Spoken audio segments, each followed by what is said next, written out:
Hari ini karena ada Ulawan Hamut Niroha di Pungan kami, jadi aku mulai dari beres-beres dulu ya weh. Karena acaranya katanya mulai jam 9, jadi aku itu nggak ngepel lagi. Karena kalau ikut ngepel siapnya udah kelamaan. Nah, setelah siap beresin rumah, aku langsung mandi dan ganti baju. Nah, karena ini adalah acara duka, jadi identik dengan yang gelap-gelap. Sadar nggak sadar, ternyata kulitku berubah setelah jadi bumil. Wajar sih, karena hormonnya juga kali ya. Nah, jadi awal aku tahu hamil langsung stop pakai skincare lama aku. Sebenarnya aku bukan tipe yang harus pakai skincare, namun kalau keluar-keluar begini tetap dong kita jaga. Jadi aku lebih memilih skincare dari Mama's Choice. Nah, aku pakai dari mulai face wash, serum, dan moisturizernya.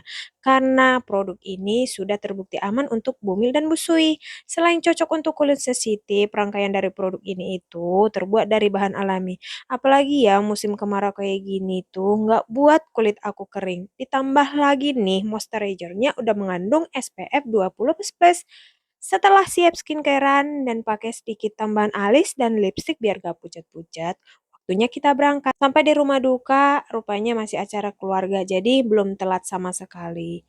Aku keinget nih sama kepergian bapak. Aku lihat begitu sedihnya anak perempuan yang tinggalkan walaupun sudah umurnya 70-an dan anaknya sudah pada nikah sudah pada punya cucu. Beda lagi ceritanya kayak aku kehilangan di usia muda, adik-adikku masih sekolah.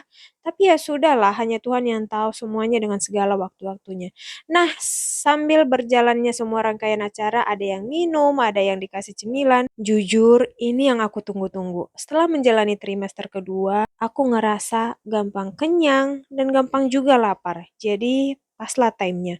Nah, karena acara dari pengumuman kita adalah acara umum, jadi kita makan. Setelah siap, tibalah acara dari pengumuman kita. Tapi aku itu agak menjauh dari mayatnya karena nggak baik katanya buat bumil. Apalagi aku agak masih trauma setelah kepergian si bapak. Nah, siap acara aku langsung pulang karena kaki udah mulai kram, pengen rebahan. Sampai rumah nggak langsung ganti baju, jadi aku lurusin kaki sebentar biar nyaman.